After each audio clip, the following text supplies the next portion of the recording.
Everything was looking really positive, and then at the last minute, the investor pulled out.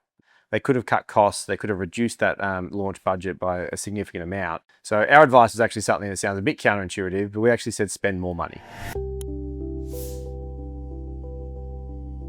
So recently we had one of our companies as a HR tech SaaS company who was raising a $2 million bridge round.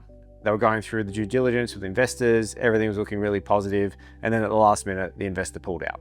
Nothing to do with the company and their performance, it was just a change of mind from that investor and left them in a bit of a bind.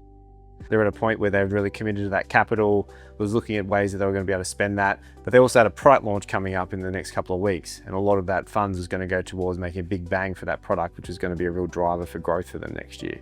I was one of the first people that they called and said, what do we do?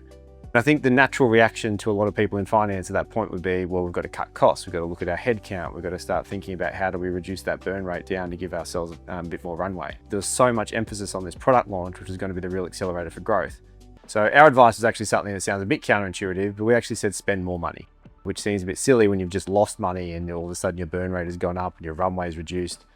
They could have cut costs, they could have reduced that launch budget by a significant amount. And yeah, sure, I would have given them a few extra months runway.